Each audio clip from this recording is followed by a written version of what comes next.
Friends good morning అండి. ఈ రోజు నేను ఏంటంటే క్యాబేజీ పకోడీ చేద్దాం అనుకుంటున్నాను. అన్నంలోకి సైడ్ డిష్ గా బాగుంటుంది కదా.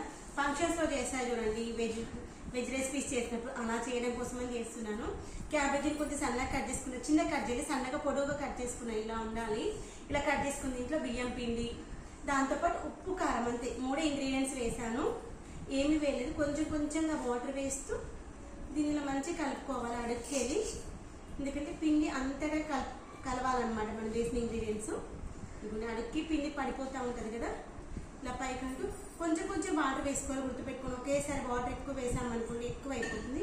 కొంచెం కొంచెం వేస్తూ మంచిగా కలిపేసుకొని ఆయిల్ పెట్టేసుకున్నాం అనుకోండి, ఆయిల్ హీట్ అయిపోతూ ఉంటుంది. ఆ లోపల దీన్ని మంచిగా కలిపేసుకోవచ్చు. వేసేటప్పుడు చూపిస్తాను ఎలా చేస్తారో. చాలా క్రిస్పీగాను, చాలా టేస్టీగాను, చాలా బాగుంటుంది.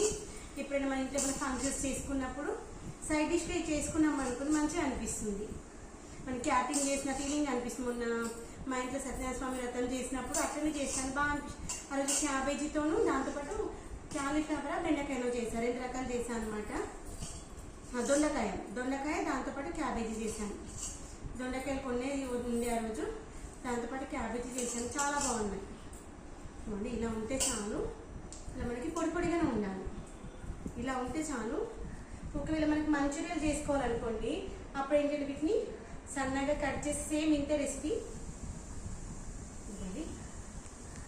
ఇట్లా రౌండ్గా వేసుకొని వీటిని కావాలంటే మంచూరియాలా చేసుకోవచ్చు.